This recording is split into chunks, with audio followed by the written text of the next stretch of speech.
बिस्मिल्लाहिर्रहमानिर्रहीम। अस्सलाम वालेकुम नादरीन, आप यूट्यूब चैनल देख रहे हैं। मैं इमरान ख़ान हूँ। नादरीन, इमरान ख़ान साहब को गुज़िश्ता रात लाया गया एक मरतबा फिर पिम्स अस्पताल में, और उनकी आंख के अंदर जो इंजेक्शन है वो दोबारा से लगाया गया। हत्ता कि इमरान ख़ान साहब के जो डॉक्टर हैं वो बड़ा कैटेगोरिकली ये स्टेटमेंट दे चुके हैं पहले ही कि CRVO नामी जो बीमारी है, जिसमें आंख के अंदर प्रॉब्लम हो जाती है, इस संगीन बीमारी का कोई इलाज पिम्स अस्पताल में मुयसर नहीं है। वहाँ पे कोई स्पेशलाइजेशन नहीं है इस हवाले से। लेकिन इसके बावजूद ये बाहर से बंदोबस्त करके रिस्क ले रहे हैं। यानी उस अस्पताल के अंदर बंदोबस्त इस बात का तो नहीं है कि वहाँ पे प्रॉपर इलाज हो इमरान खान साहब की बीमारी का, लेकिन इलाज की सहूलियात को वहाँ पे मुंतकिल करके आर्जी तौर पे शायद ये इमरान खान साहब की सेहत का रिस्क ले रहे हैं। कल को ये चीज़ें गले भी पड़ सकती हैं। इमरान खान साहब की बहन उज़्मा खानम ने इमरान खान साहब की जानिब से एक दरख्वास्त दायर कर दी है FIR के लिए, और ये दरख्वास्त दायर की गई है अडियाला के करीब। और जो अब्दुल गफूर नामी एक सुपरिटेंडेंट ऑफ जेल था, उसको और दीगर को नॉमिनेट किया गया है, और उसमें यह कहा गया है कि उसने गफलत की है और उसने गैर जिम्मेदारी का सबूत दिया है, और उसकी क्रिमिनल नेगलिजेंस की वजह से इमरान खान साहब की आंख की बिनाई मुतासर हुई है। अब ये FIR गले पड़ेगी, रिकॉर्ड का हिस्सा बन गई। अभी तो ये FIR होगी भी नहीं, लेकिन जब वक्त गुजरेगा तो अरशद शरीफ वाली FIR भी होगी, ये वाली भी होगी। इमरान खान साहब पर जब गोलियां चली वजीराबाद में, वो FIR अभी तक नहीं हुई, अदालती अहकामात से वो भी होगी। तो ये सारे लोग जो इन FIRों की जद में आएंगे, ये अपने दूसरे घर ढूंढ लें कि इन्होंने किस किस मुल्क में जाकर छुपना है, क्योंकि पाकिस्तान तो इनके रहने के लिए जगह रहेगी नहीं। तो जो लोग आज पाकिस्तान से बेचारे दरबदर हैं बहुत बड़ी तादाद में, ये सारे पाकिस्तान वापस आएंगे, क्योंकि पाकिस्तानी इनके साथ खड़े हैं। और अल्टीमेटली ये जो थोड़े से लोग हैं, चंद लोग, ये सारे भाग जाएंगे पाकिस्तान से या पकड़े जाएंगे, ये आप देखेंगे। इमरान खान साहब की बहनें एक मरतबा फिर अडियाला जेल इमरान खान साहब को मिलने के लिए गई, तो फिर नहीं मिलने दिया गया। वहाँ पे पुलिस की नफरी तैनात कर दी गई, नाके लगा दिए गए, रास्ते बंद कर दिए गए, और फिर धागल नाके के करीब इन्होंने वहाँ पे एहतजाज शुरू कर दिया। इमरान खान साहब की बहनें वहाँ पे बैठ गई। वो हर मरतबा जाती हैं अपने भाई से मिलने के लिए, और उनके भाई से मुलाकात करवाई नहीं जाती। देखिए ना, ये बड़ी ज्यादती है। वो उनको इमरान खान साहब ने कहा मेरी बहनें मेरे लिए आवाज़ उठाएं, क्योंकि ऐसा लगता है कि इमरान खान साहब को इस बात का अंदाज़ा हो गया है कि पाकिस्तानी फ़िलहाल खड़े नहीं हो रहे। अल्टीमेटली एक दिन खड़े तो होंगे पाकिस्तानी, ये मेरा ईमान है। मुझे इस बात की समझ है, जो 8 फरवरी 2024 को पाकिस्तानी थे, आज भी वही हैं। उस दिन वोट डालने के लिए निकले थे, और एक दिन ये अपना हक मांगने के लिए निकलेंगे। तो ये होना तो है इंशाल्लाह। लेकिन इमरान खान साहब को इस वक्त अपनी पार्टी से भी कोई उतनी उम्मीद नहीं थी। उन्होंने अपनी बहनों को कहा कि मेरे लिए आवाज़ उठाओ। वो बेचारी कोशिश कर रही हैं, अपने भाई को मिलने के लिए जाती हैं। तो याद रखिएगा, जो कुछ इनके साथ हो रहा है ना, ये बाकियों के साथ भी होगा, और तब तक ये नॉर्मल हो चुका होगा।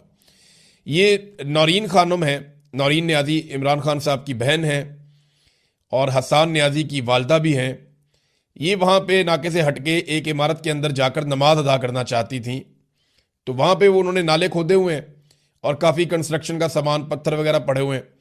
तो वो उसको क्रॉस करना चाह रही थी, तो वो नाले में गिर गई।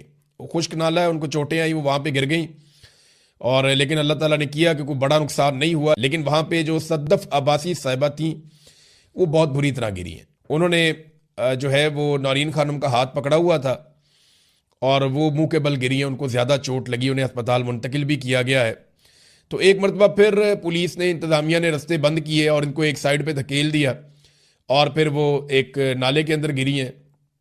बड़ा अफसोसनाक है। इससे पहले इनका बाजू भी टूट गया था। इनको सड़क पे लटाया भी गया, घसीटा गया बालों से पकड़ के। इन पे कई मरतबा टॉर्चर किया गया, ज़्यादती की गई, ज़बरदस्ती गिरफ्तार करके इन्हें पहुँचाया गया। बार बार चक्री के करीब पुलिस छोड़ के भाग जाती थी। तो ये इमरान खान की वो बहन है जो पहले दिन से, और हसान न्याजी की वालदा हैं जो बेचारी बहुत ज़ेर अताब रही, बहुत तकालीफ का इन्होंने सामना किया। जवान बेटा इनका जो है वो बंद है। पहले इतना अरसा उसको लापता कर दिया गया, फ़ौज ने अपनी तहवील में ले लिया, फिर सज़ा सुना दी, अब उसे जेल के अंदर बंद किया हुआ है। तो ये बड़ी तकालीफ है जो ये खातून देख रही हैं, और अपने भाई के लिए डट के खड़ी हैं। ये नादरीन सूरत हाल है। इमरान खान की सूरत हाल ये है कि मैं पढ़ रहा था अली अहमद कुर्द को, जिन्होंने वकला तहरीक के अंदर बड़ा अहम किरदार अदा किया था। उस दौर में नून लीग और पीपल्स पार्टी फंडिंग करते थे, वकला तहरीक की बहुत पैसा खर्च करते थे, और मिलिट्री एस्टेब्लिशमेंट का एक हिस्सा जो है वो भी ये चाहता था कि जनरल मुशर्रफ के खिलाफ काम हो, तो वकला बड़े मुतहर्रिक होकर निकले थे। उस वक्त अली हमीद कुर्द साहब बड़े मुतासर कुन शख्सियत के बन के सामने आए थे। तो नवाज शरीफ और जरदारी साहब के साथ इनका बड़ा अच्छा ताल्लुक भी है। तो इन्होंने कहा जी बड़े अरसे के बाद मुल्क की तारीख में एक नर का बच्चा पैदा हुआ है। मुल्क में वाकई बड़े अरसे बाद कोई लीडर पैदा हुआ है। 10 जर्नैल जाकर उसके घुटने पकड़ लें लेकिन माफी नहीं है, ये मैं आपको लिख कर देता हूं। ये जनाब अली अहमद कुर्द साहब कह रहे हैं। अच्छा, रात को जिस नौजवान ने वीडियो बनाई थी, हैदर सईद ने, वो इमरान खान साहब को जब अस्पताल से निकाला जा रहा था तो वो नौजवान भी गिरफ्तार कर लिया गया है। यानी पता चला कि इसने वीडियो बनाई है तो इसको तो गिरफ्तार करो, तो उसको गिरफ्तार कर लिया गया है। और उसके पीछे एक रीज़न ये भी है कि पाकिस्तान तहरीक इंसाफ के लोग या ये नौजवान खुद भी ये तनकीद कर रहे थे कि जनाब अगर हम आ सकते हैं तो पीटीआई के लोग क्यों नहीं आ सकते। जो अरकान असम्बली हैं, जो सेनेटर्स हैं, जो पार्टी के अहदेदारान हैं, बैरिस्टर गौहर को खास तौर पे तनकीद का निशाना बनाया कि वो क्यों नहीं आ सकते। तो मैंने आपको पहले बताया था कि ये जो मर्जी कहते रहे। बैरिस्टर गौहर कहते हैं जी कि मुझे तो रात 2 बजे पता चला जब इमरान खान साहब को वापस ले जाया गया था। तो मैं ये बात नहीं मानता, इसलिए कि मेरे पास जो इन्फॉर्मेशन है वो ये है कि पाकिस्तान तहरीक इंसाफ ने यह फैसला किया है कि वो इमरान खान साहब की सेहत के मामले के ऊपर कोई सियासत नहीं करेंगे और इसमें कोऑपरेशन करेंगे। इमरान खान साहब की आंख की सेहत बेहतर होनी चाहिए। अब ये बात वो पब्लिकली कर नहीं सकते, तो उन्हें इस बात की इंफॉर्मेशन थी और मैंने पहले ही आपको बता दिया था कि अगले 24-48 घंटों में इमरान खान साहब को लाया जाएगा। इनके लिए मुश्किल तो नहीं है, अपना एक मुलाजिम वहां पर बिठा दें अस्पताल में या अस्पताल के अमले के अंदर किसी बंदे को, क्योंकि मैं जर्नलिस्ट हूं, मुझे पता है खबर कैसे निकालते हैं। अस्पताल के अमले में आप 2, 4, 5 बंदों को बाउंड कर देंगे, यार कोई बात हो तो मुझे बताना, तो वो आपको पता चल जाता है। जैसे मैंने यहां पे बैठ के आपको पहले बता दिया था कि डॉक्टरों को छुट्टी दे दी गई और अमले को कहा गया कि आप जाएं। तो नाजरीन, ये इतना मुश्किल नहीं होता, ये पाकिस्तान तहरीक इंसाफ को इसका पता था, लेकिन उन्होंने इसके ऊपर कोई एक्टिविटी नहीं की। इमरान खान साहब की सेहत के ऊपर उन्होंने सियासत नहीं की। हाँ, वो ये जरूर कह रहे हैं कि उनकी फैमिली को हक मिलना चाहिए। अब इसमें अलीमा खानम का एक स्टेटमेंट आया, उन्होंने कहा जी खबरों से हमें पता चला कि इमरान खान को आधी रात को दोबारा पिम्स ले जाया गया। ख्याल रहे कि उनकी आंख में दूसरा इंजेक्शन लगाया गया था। जब कानून इस बात का तकाजा करता है कि किसी कैदी पर कोई तिब्बी अमल कराने से पहले खानदान को मुतला किया जाएगा तो खानदान को क्यों नहीं बताया गया। हमें सरकारी तिब्बी सहूलियात की तशखीस या जांच की रिपोर्टों पर बिल्कुल भरोसा नहीं है। पिम्स से पहले ही इतलात आ रही हैं कि डॉक्टरों को इमरान खान के बारे में कोई भी मालूमात लीक होने पर संगीन नताइज की धमकियां दी जा रही हैं। वो क्या छुपा रहे हैं? हमारा खानदान उनकी रिपोर्ट्स को मुस्तरद करता है, ख्वाह वो आवाम के सामने ये रिपोर्टें जारी करें। हम अपनी दरखास्त पर कायम है कि शिफा इंटरनेशनल इस्लामाबाद में इमरान खान के ज़ाती डॉक्टरों की निगरानी में और उनके अहले खाना की मौजूदगी में माहिरीन के जरिए इमरान खान का मुआयना और इलाज किया जाए। इमरान खान की आंख में पैदा होने वाली मुबैना हालत के लिए पिम्स सरकारी अस्पताल किसी के इलाज के लिए लैस नहीं है, यानी वहाँ मुकम्मल सहूलियत नहीं है। ये हुकूमत जो कुछ कर रही है ये मुजरिमाना है और इमरान खान के खिलाफ जो भी खिलाफ वर्जी और जुर्म कर रहे हैं इनका एहतसाब होगा। नादरीन, सेनेट इलेक्शन बिल्कुल आ गया और इस हवाले से जो लास्ट नाइट डेवलपमेंट हुई है वो ये है कि कुछ और उम्मीदवार जो एक खातून उम्मीदवार थी और इरफान सलीम साहब, जिनके लिए सब कह रहे थे कि सबसे ज्यादा अगर कोई हकदार है तो वो ये शख्स है जो इमरान खान का एक नजरियाती कारकुन है, इसको जरूर इलेक्शन लड़वाना चाहिए सेनेट का, इसने बहुत कुर्बानियां दी हैं। दूसरा, इमरान खान ने इसे खुद भी मादी में कहा था कि तुम इलेक्शन क्यों नहीं लड़ते हो, तो इसने बार बार ये कहा था कि मेरे पास पैसा नहीं है। तो एक ऐसा कारकुन जिसके पास पैसा नहीं है, जो बहुत ग्राउंड पे काम करने वाला आदमी है, इमरान खान का नजरियाती साथी है, वो एक सरमायादार के मुकाबले में उसको हटा दिया गया। तो ये बड़ी तकलीफ दे बात थी। पार्टी के कारकुन भी बहुत नाराज थे, लेकिन फिर इन्होंने काफी मुशावरत की है, पार्टी का बार बार दबाव आया, अपना इन्होंने भरपूर किस्म का एहतजाज रिकॉर्ड किया। इन्होंने हलफ वगैरह भी लिए हुए थे कि हम नहीं बैठेंगे, लेकिन बिलाखिर बैठ गए हैं। अब तक की इतलात के मुताबिक सिर्फ एक उम्मीदवार जो इनमें से था वो अभी बाकी है, खुर्रम ज़ीशान। और उनकी मैं एक वीडियो देख रहा था, उन्होंने कहा जी मेरे हाथ पे सूरज और चांद भी अगर आप रख देंगे। और ये जो बात है ये नबी अकरम सल्लल्लाहु अलैहि वसल्लम ने बड़े अज़म के साथ एक वक्त में जब हजरत अबू तालिब के पास आए थे कुफार इकट्ठे होकर, तो आपने फरमाया था उस वक्त कि अगर ये मेरे हाथ पे सूरज और चांद भी रख देंगे तो भी मैं अपनी दावत से पीछे नहीं हटूंगा।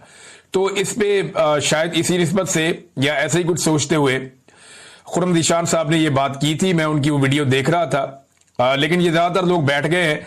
सिर्फ एक इमरान खान है जो नहीं बैठता, जो जेल के अंदर है, और वो किसी किस्म का कंप्रोमाइज नहीं करता अपने मौके के ऊपर। नॉर्मली लोगों के लिए मुश्किल हो जाता है। देखिए, पार्टी के अंदर रह के ही आपने बात करनी होती है पॉलिटिकल लोगों ने, तो वो अब लीडरशिप ने इन्हें समझाया, उन्होंने कहा जी ठीक है, आपका एहतजाज रिकॉर्ड हो गया है, हम ये मानते हैं कि आपकी बात दुरुस्त है, हम इसको तस्लीम भी कर लेते हैं, लेकिन इसको बर्दाश्त कीजिए इसलिए कि बड़ी मजबूरियां ऐसी हैं जो आपको नहीं बताई जा सकती। तो वो मजबूरियां ये बताई गई हैं कि मिर्जा अफरीदी या इस तरह के लोग जो हैं वो अब मजबूरी हैं, और बिला मुकाबला इलेक्शन करवाना भी मजबूरी है। अगर इलेक्शन मुकाबले के साथ होता है तो बड़े प्रॉब्लम हो जाएंगे, और मुकाबले के साथ होता है तो दोनों तरफ से दावे किए जा रहे हैं कि जनाब बंदे टूट जाएंगे और इतने बंदे टूट जाएंगे और फलां को वोट पड़ जाएगा। हत्ता कि ये जो नाराज लोग थे जो अपने कागजात नामजदगी वापस नहीं ले रहे थे, ये भी ये बात करते रहे हैं कि 20-25 लोगों ने इनसे भी राब्ता किया और इन्हें भी वोट मिल सकते थे। बहरहाल इरफान सलीम साहब से मुझे था कि शायद इन्हें वोट ज्यादा पड़ जाए, क्योंकि सारी पीटीआई इनको जानती है और इनकी कदर भी करती है। बहरहाल ये लोग बैठ गए हैं और अभी भी इलेक्शन होगा, इसलिए कि एक आधा उम्मीदवार अभी तक, जब मैं वीडियो रिकॉर्ड कर रहा हूं, अभी तक बाकी है, और अगर उन्हें भी बिठा लिया जाता है तो फिर सूरत हाल गंडापुर साहब के कंट्रोल में आ जाएगी, या एस्टेब्लिशमेंट की या पीडीएम की जमातों के कंट्रोल में आ जाएगी। फिर मिल बांट के जो सेनेट की नशिस्तें हैं वो एक दूसरे को दे दी जाएंगी और बड़े आराम से सब हंसी खुशी रहने लगेंगे। तो ये हो सकता है। अब इलेक्शन जो है वो भी जो है वो बंदूकों के साए में होगा। सिक्योरिटी के बड़े जबरदस्त इंतजाम इलेक्शन कमीशन ऑफ पाकिस्तान ने किए। अदालत ने जो किया वो सबके सामने है, उसे एक अदालती ज्यादती करार दिया जा रहा है। उमर अयूब साहब कहते हैं, जो अपोजिशन लीडर हैं कौमी असेंबली में, कि ये सब कुछ या तो किसी मुकम्मल बनाना रिपब्लिक में हो सकता है या पाकिस्तान में हाइब्रिड निजाम के तहत खैबर पख्तूनख्वा में ऐसी सियासी जमात को पीटीआई की रिजर्व नशिस्तें दे दी जाती हैं जो कोरम के लिए भी मतलूबा तादाद पूरी नहीं कर सकती। माशाल्लाह इलेक्शन कमीशन एतवार के दिन अपने दरवाजे खोलता है और पेशावर हाई कोर्ट को खत लिखता है कि गवर्नर को खैराती एमपीए से हलफ लेने का इख्तियार दिया जाए, और वही होता है। सुभान अल्लाह। जब सुप्रीम कोर्ट ने गुज़िश्ता साल रिजर्व नशिस्तें पाकिस्तान तहरीक इंसाफ को देने का हुक्म दिया था, तो उस वक्त इलेक्शन कमीशन कहां था? क्या उस वक्त कमीशन स्लीप मोड पर चला गया था, या कोई हाइब्रिड वायरस इस स्ट्रेटेजिक बेअमली में मुब्तला कर चुका था इन्हें? बहरहाल ये इलेक्शन कमीशन, अदालत, ये चीजें अब किस्सा परीना हो गई। अब अगर पाकिस्तानियों को अपनी किस्मत बदलनी है तो उन्हें बाहर आना पड़ेगा, क्योंकि पाकिस्तान की एस्टेब्लिशमेंट ने पूरे निजाम को ऐसा जकड़बंद बांध दिया है कि अब यह निजाम उनकी मर्जी के बगैर सांस भी नहीं ले सकता, यह निजाम उनकी मर्जी के बगैर हिल भी नहीं सकता। अदलिया पूरी कंट्रोल है, पार्लिमान कंट्रोल है, हुकूमतें कंट्रोल हैं, इदारे सारे के सारे कंट्रोल्ड हैं, मीडिया पूरी तरह से कंट्रोल्ड है। हर चीज पाकिस्तान की एस्टेब्लिशमेंट की गिरफ्त में है इस वक्त। इनकी गिरफ्त इतनी अच्छी पहले कभी नहीं थी जितनी अब हो चुकी है। अब अगर अवाम यह चाहती है कि अवामी फैसलों का एहतराम किया जाए या अवाम की बात भी सुनी जाए, तो फिर अवाम को चीखना पड़ेगा, उन्हें बाहर निकलने के बाद अपनी आवाज उठानी पड़ेगी। अब यह अवाम आज कर ले, 10 साल बाद कर ले, 20 साल बाद कर ले, 50 साल बाद कर ले, जब भी अवाम निकलेगी तब यह मामला हल हो जाएगा। मामला सिर्फ 4-6 दिन का है। लोगों ने सिर्फ टाइम निकाल के यह फैसला करना है कि जरा सारे काम एक दफा सीधे कर लें, तो लोगों ने सारे काम सीधे कर लेने। ये एस्टेब्लिशमेंट लोगों के सामने 5 मिनट भी नहीं टिक पाएगी। लोगों से तनख्वाह लेते हैं, लोगों से लड़ कैसे सकते हैं? ये तो लोग एक्चुअली इनको बर्दाश्त कर रहे हैं या इनको टाइम पे टाइम देते जा रहे हैं। एक डील इनको मिली हुई है जिसका ये फायदा उठा रहे हैं, अदरवाइज पल्ले तो कख नहीं है। अब नाजरीन, एक और अदालती नाइंसाफी का जो मामला है वो मैंने आपके सामने रखा। इसमें एक ही अदालत में 2 कवानीन है। छुट्टी के रोज हलफ लेने का हुक्म आ गया, मगर हलफ बर्दारी के खिलाफ पिटीशन तक वसूल ना हुई। यानी पीडीएम का फायदा करना है, एस्टेब्लिशमेंट का हुक्म बजा लाना है, तो छुट्टी वाले दिन हुक्म आ जाएगा, लेकिन उसी दिन जब वो हुक्म दे रहे हैं अगर एक पिटीशन चली जाएगी तो वो वसूल नहीं होगी। छुट्टी है जनाब आज। मखसूस नशिस्तों की हलफ बर्दारी के खिलाफ पिटीशन मुकम्मल है। आज छुट्टी के बायस हाईकोर्ट ने रिट वसूल नहीं की, कल हाईकोर्ट में दरखास्त दायर करेंगे, ये गंडापुर साहब ने कहा है। नाज़रीन, दूसरी जानिब जो तहरीक है वो आहिस्ता आहिस्ता आगे बढ़ना शुरू हुई है। जो इमरान खान साहब ने कहा कि 5 अगस्त तक आपने बड़ा काम करना है, तो गिलगित बल्तिस्तान में बहुत बड़ी रैली निकली नौजवानों की। लाहौर में रैली बड़ी तगड़ी थी गुज़िश्ता रोज, और लाहौर में गैर मामूली एक्टिविटी हुई है पाकिस्तान तहरीक इंसाफ की, और इसी वजह से लाहौर में अब छापे मारे जा रहे हैं, कारकुनों को गिरफ्तार किया जा रहा है। कराची में भी कारकुनों को गिरफ्तार किया गया है, लाहौर में भी कारकुनों को गिरफ्तार किया गया है। तो मरियम नवाज और बिलावल, इन दोनों का जमहूरियत के साथ कोई ताल्लुक नहीं है।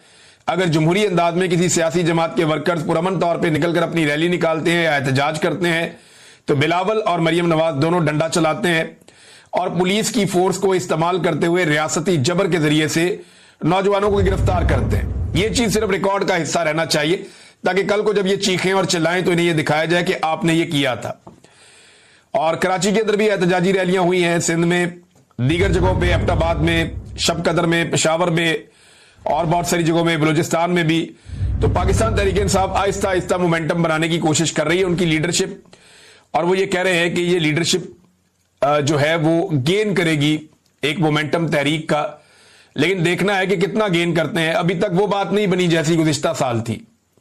मैं सीरियसली आपको बता रहा हूं कि बिला वजह जो है वो कोई मामला उठाने का फायदा कोई नहीं।